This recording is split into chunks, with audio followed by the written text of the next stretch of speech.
Olá, tudo bem? Vamos iniciar a nossa aula 7, parte 1 da disciplina de Química para a segunda série A e B. E vamos começar o estudo das propriedades coligativas do capítulo 5 do livro. No estudo das propriedades coligativas, nós continuaremos com os conceitos de soluto, solvente e solução, que nós vimos no capítulo anterior. No entanto, agora, para o estudo das propriedades coligativas, em relação ao soluto, vai ocorrer uma pequena alteração. Nós vamos considerar apenas solutos não voláteis. Ou seja, soluto não volátil é um soluto que não evapora junto com o solvente. Então, quem vai participar das propriedades coligativas são exatamente esses solutos não voláteis, que não evaporam com o solvente. Então, não volátil é não evaporar. Além disso, em relação às soluções, nós temos que ter claro aqui a diferença entre soluções ideais e soluções reais.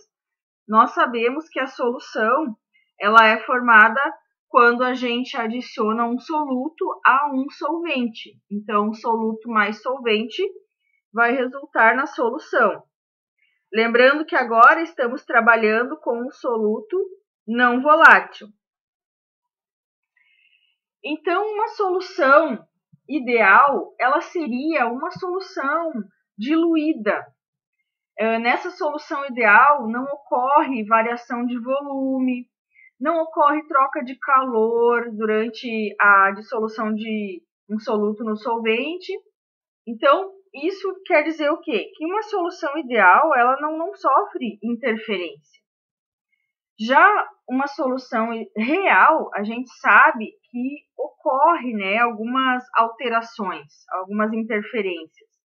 Então, em uma solução real, ela pode apresentar uma concentração mais elevada, ela vai ter ali nela solutos voláteis, vai ter presente solutos voláteis, ela também vai ocorrer nela variação de volume, troca de calor quando elas são preparadas, ocorrerá nela interações soluto-solvente. Existe um comportamento variável nessa solução real. Mas para fins de estudo das propriedades coligativas, nós vamos estudar como se fosse uma solução ideal, em que ela não apresenta essas alterações.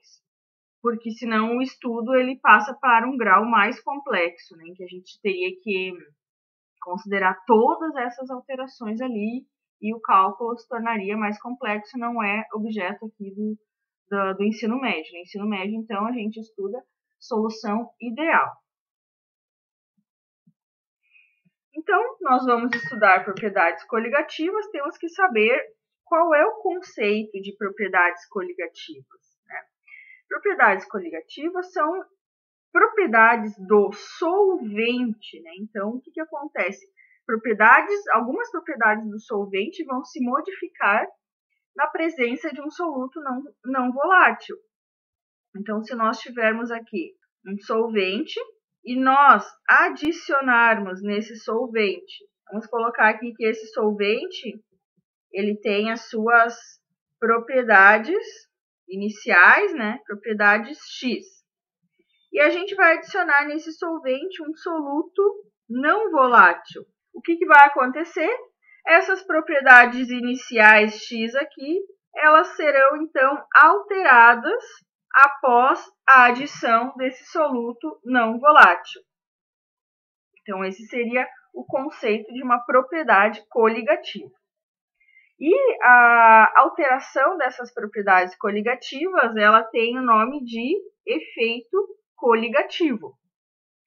E os efeitos coligativos serão os mesmos se o número das partículas adicionadas do soluto em determinado volume do solvente forem os mesmos.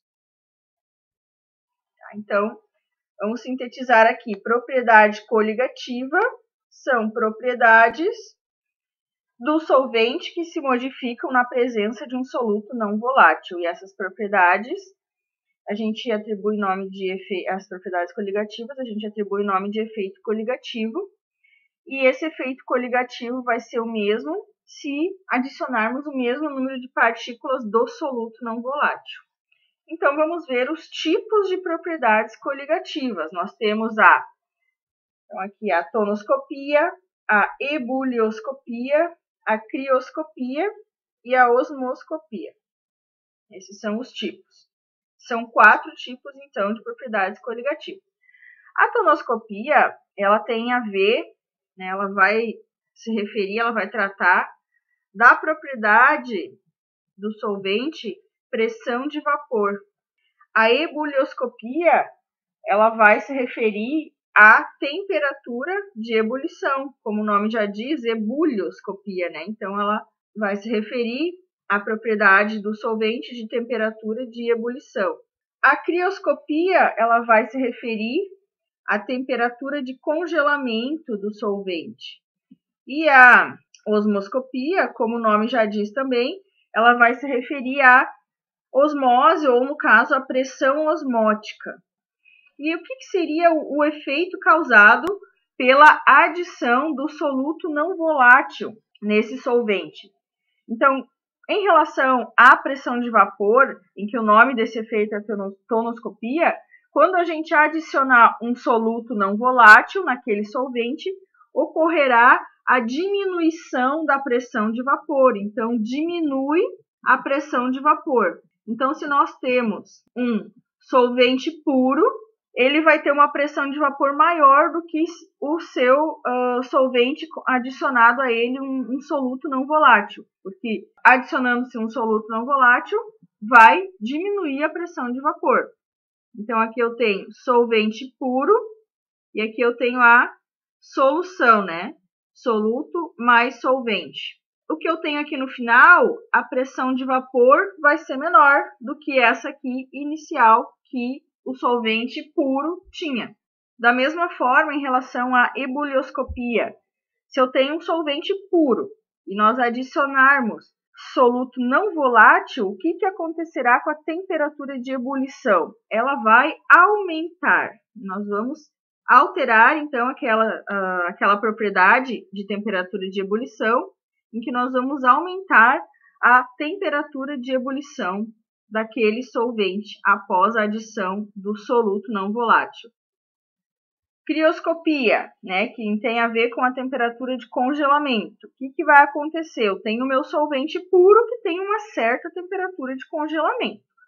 Após a gente adicionar um soluto não volátil nesse solvente, o que vai acontecer? Nós vamos alterar essa temperatura de congelamento, nós vamos diminuir a temperatura de congelamento desse solvente com a adição desse soluto não volátil. E por último, o que ocorrerá com a pressão osmótica desse solvente? Se a gente tem o solvente puro com uma certa pressão osmótica e nós adicionarmos um soluto não volátil nesse solvente, nós vamos aumentar a pressão osmótica desse solvente após a adição desse soluto não volátil.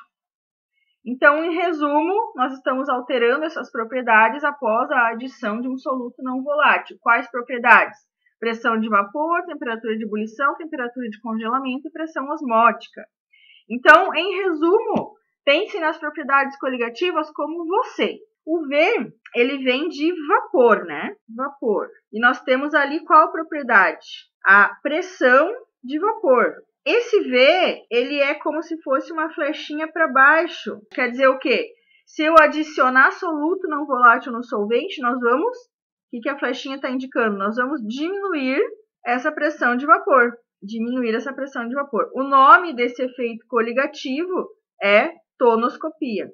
Com a osmose, ou vem de osmose, vai acontecer o contrário. Vai aumentar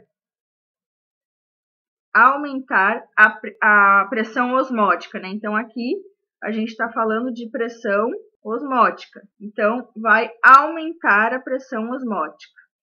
No caso do C, o que é o C? É a nossa crioscopia, que tem a ver com a nossa temperatura de congelamento. Então, Se antes aumentou a pressão osmótica, agora vai diminuir a temperatura de congelamento. E por último, nós temos o E de ebulioscopia, que tem a ver com a propriedade de temperatura de ebulição. E se anteriormente aqui na crioscopia nós diminuímos a temperatura de congelamento, significa o quê? Que nós vamos aumentar a temperatura de ebulição após adicionarmos um soluto não volátil no solvente.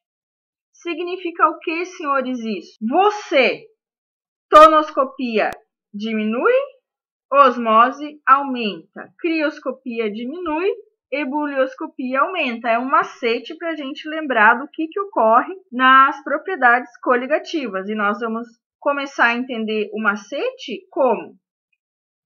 Justamente com a flechinha para baixo aqui. Se um vai para baixo, o outro vai para cima. Um vai para baixo, o outro vai para cima. É só um macetezinho para ajudar o entendimento.